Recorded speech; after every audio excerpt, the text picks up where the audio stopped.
हाँ जी दोस्तों, कैसे हैं आप लोग। आज हमारे चिक्स का है 23वां दिन। जी हाँ, और 22वें दिन कल शाम को मैंने एवरेज की थी। तो एवरेज आई थी हमारी 790 ग्राम जी, जो कि आज के दिन तकरीबन आप लगा सकते हैं 820-30 ग्राम लगा सकते हैं आप आज के दिन। तो लगभग 800 ग्राम आप लगा लो टोटल ओवरऑल। 23वें दिन हमारी एवरेज 800 ग्राम आई है। तो ठीक है, एवरेज इतनी ज़्यादा ख़राब नहीं है देखा जाए तो जी। मोडलिटी तो हमारी हो रही है अभी, लेकिन मोडलिटी जिस बच्चों की हो रही है वो छोटे बच्चे हैं काफ़ी, मतलब कि 400 ग्राम के 500 ग्राम के जो बच्चे होते हैं, छोटे छोटे बच्चे होते हैं, उनकी मोडलिटी हो रही है। बड़ों बच्चों में सिर्फ 2-3 ही मर रहे हैं, बाकी छोटों की ज़्यादा मोडलिटी हो रही है। और जिनकी मोडलिटी हो रही है वो सभी इकोलाई के शिकार हैं जी। तो मेडिसिन तो मैंने अपनी ओर से सारी डाल कर देख ली है, जितनी मेडिसिन मैं डाल सकता था अपनी ठीक है तरीके से। तो जैसे कंपनी कहती है, जैसे अपनी सजेशन करती है, देती है, उस हिसाब से, और सुपरवाइजर जैसे कहते हैं, और कुछ अपनी ओर से डाला मैंने। तो काफ़ी हद तक फ़र्क पड़ चुका है। बाकी अब सब ऊपर वाले के हाथ में है जी। तो बाकी दोस्तों, मैंने कल एक शॉर्ट्स डाला था कि जैसे कि हर लॉट में आपने 1 से 1.5 रुपया अपने चिक्स के लिए, पर चिक्स के लिए निकालना है जी। अगर जैसे मान लीजिए अभी प्रॉब्लम आ गई है, तो एमरजेंसी में कई फार्मर ऐसे हैं हमारे जैसे जिनके पास एमरजेंसी में पैसे नहीं निकलते। तो इसीलिए मैं बोलता हूँ कि इनके हर लॉट में आप इनके लिए 1 से 1.5 रुपया निकाल लें। जब लॉट आपका निकलता है, अच्छा लॉट निकलता है, तब इनके लिए 1 से 1.5 रुपया पर चिक से निकाल सकते हैं। जैसे 5,000 चिक्स है आपका, तो आप उनके लिए 5,000 से 7,000 तक पैसा निकाल कर साइड में रख सकते हैं, जिससे कभी इनको दिक्कत आए, प्रॉब्लम आए, तो आप एमरजेंसी में इनके लिए मेडिसिन वगैरह का इंतज़ाम कर सकें जी।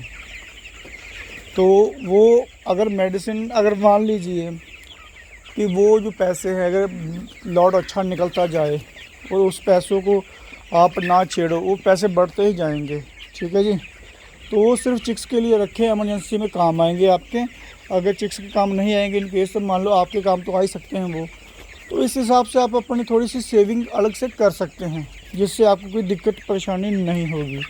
पर चिक्स 1 रुपया रखने से, निकालने से कोई नुकसान तो नहीं होगा, उल्टा आपका फ़ायदा ही होगा जी।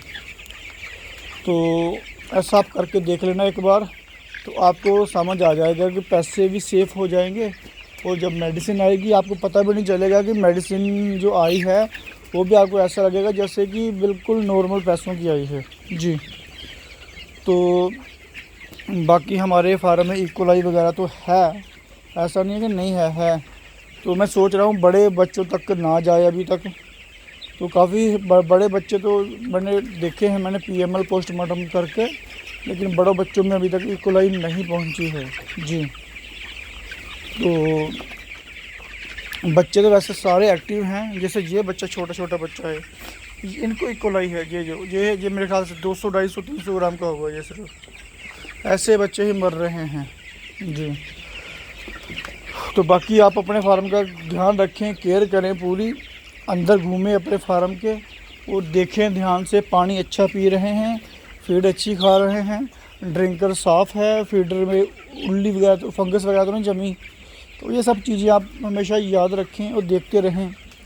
और बच्चों की ओर देखें कि बच्चे कहीं सुस्त तो नहीं पड़ रहे। अगर कोई सुस्त पड़ रहा है, मोडलिटी हुई है, उसको देखें ध्यान से, अंदर क्या चीज़ है, पाड़ कर उसको अच्छे तरीके से पोस्टमार्टम करके देखें। अगर आपको नहीं अंदाज़ा हो रहा, तो आप क्या कर सकते हैं, आप अपने लाइन सुपरवाइज़र से पूछ सकते हैं कि सर इनको क्या प्रॉब्लम हो सकती है, क्या प्रॉब्लम हुई है। अगर उसको भी नहीं समझ आ रहा, तो आप नज़दीकी कोई मेडिकल स्टोर होगा, जहाँ लाइब्रेरी होगी आपकी पोल्ट्री की, आप उसे लेबोरेटरी वगैरह आप उससे दिखा सकते हैं। तो उससे आपको थोड़ा समाधान मिल जाएगा अपना बीमारी का, और मेडिसिन आप उस हिसाब से चला सकते हैं जी। तो अभी आप डेली जो मेडिसिन चलेगी आपकी वो है सुकरीना। हाँ, थोड़ी महंगी तो है, लेकिन अगर आपका चिक्स बच जाएगा तो वो पैसे आपके रिकवर हो जाएंगे जी। तो इसलिए बच्चों में ध्यान रखें आप अपना, तो सही रहेगा। छोटे छोटे बच्चे हैं, जैसे मेडाल्टी, छोटे छोटे बच्चों की मेडाल्टी हो रही है, बड़े की मेडाल्टी मेरी नहीं हो रही। तो जो भी बीमारी आती है, चाहे कोई भी हो, वायरल हो, कुछ भी हो, वो सबसे पहले छोटे बच्चों को ही टारगेट होता है, क्योंकि छोटे बच्चों में क्या होता है, इम्यूनिटी पावर कम होती है, और छोटा बच्चा इसलिए छोटा रह जाता है, वो किसी बीमारी के कारण, इकोलाई के कारण या कहीं और समस्या के कारण वो पीछे रह जाता है, जिससे कि उसको बीमारियां कवर कर लेती हैं। फिर वो धीरे धीरे करते करते करते अगर कोई बड़ी बीमारी आ जाती है तो फिर वो धीरे धीरे करते करते उसको अपनी चपेट में ले लेती है, फिर वो मर जाते हैं जी।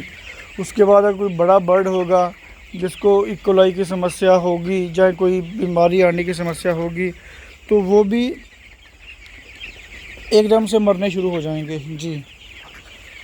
तो जो कोई भी बीमारी होगी वो एक दिन में नहीं आती, उसको आने में आ जाती है, लेकिन वो बच्चा धीरे धीरे मरता है, धीरे धीरे अंदर से वीक होता है, फीड खाने छोड़ देता है, पानी पीना छोड़ देता है, और सुस्त पड़ जाता है, बीमार हो जाता है, और धीरे धीरे करते करते फिर मरता जाता है। एक बच्चा मरेगा बीमारी के कारण, वो बाकी बच्चे भी साथ में ही बीमार हो जाएंगे उसके जी। तो इसलिए ध्यान रखें, बच्चा कोई बीमार है उसको सेपरेट कर दें। मैंने तो ऊपर बच्चे अपने सेपरेट किए हुए हैं, छोटा सा हॉस्पिटल बनाया है उनके लिए अलग अलग। जो बच्चा बीमार होता है मैं वहाँ पर उसको छोड़ देता हूँ कि उसकी ट्रीटमेंट अलग से ही चले जी। तो बाकी आप अपने फार्म का ध्यान रखें। और जो आईबी कंपनी है अब तो धड़ाधड़ फीड भेज रही है, आप देख सकते हैं। हमारी अभी 2 नंबर फीड पड़ी हुई, काफ़ी 35-36 कट्टे पड़े हुए हैं। 43 कट्टे कल इसके आए 3 नंबर फीड के।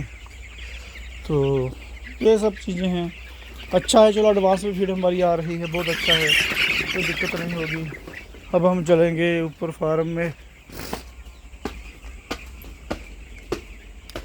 बाकी ऊपर भी चिक्स हमारा ठीक है जी।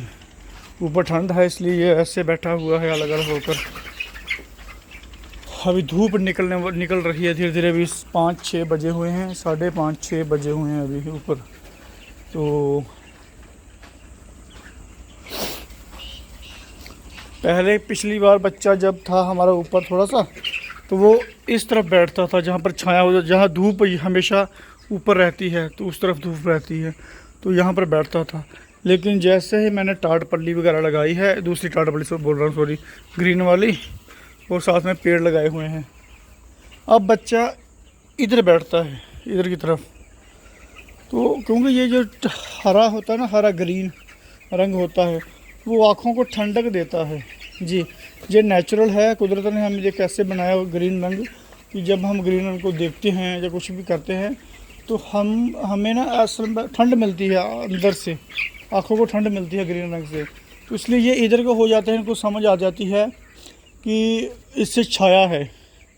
बच्चा भी बहुत समझदार होते हैं, जैसे नेचुरल चीज़ें होती हैं ये सब चीज़ें। बाकी सोचा तो था कि पूरा चीज़ छोड़ेंगे, पूरी तैयारी की हुई थी, लेकिन बच्चा यहाँ तक ही आया। क्योंकि चिक्स से मैंने थोड़ा चढ़ाया, ऊपर कम चढ़ाया, क्योंकि गर्मी बहुत है, उस हिसाब से मैंने चढ़ाया चिक्स। तो बाकी बर्तन वगैरह आप साफ़ रखें और कोशिश करें ये कि आप अपने जो इनको रिक्वायरमेंट है मेडिसिन की वो दें। वो ज़्यादा भी मेडिसिन ना दें, सिर्फ इनको अब किस चीज़ की ज़रूरत है, सिर्फ वाटर सैनिटाइज़र की। अगर आपका पानी साफ़ होगा, सैनिटाइज़र होके आएगा, उससे ये बच जाएंगे, इकोलाई वगैरह नहीं होगी जी।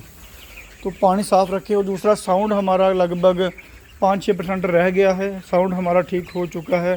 साउंड तो हमने कवर कर लिया है जैसे तैसे करके।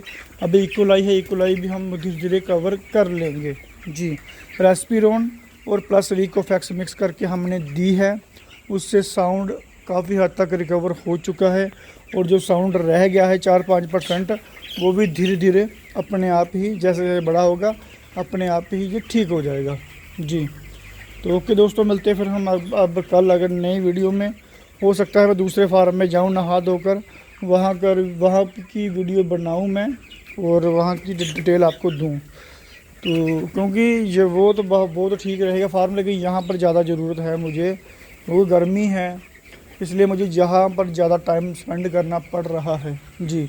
18 घंटे मैं यहाँ पर रहता हूँ, बाकी जो घंटे बचते हैं वहाँ पर रहता हूँ जी। सोता भी मैं इसी फार्म में हूँ रात को, क्योंकि यहाँ पर ज़रूरत ज़्यादा है। बच्चा बड़ा हो रहा है तो टेंशन भी ज़्यादा बढ़ रही है। कोशिश हमारी ये है कि ये लाट अच्छा निकले, क्योंकि मेरे पीछे के 2-3 लाट जो है ख़राब निकले थे। अब कोशिश ये रहेगी कि ये लाट अच्छा निकले हमारा। तो ओके दोस्तों, मिलते हैं फिर अगली वीडियो में, और तब तक आप अपना ध्यान रखें।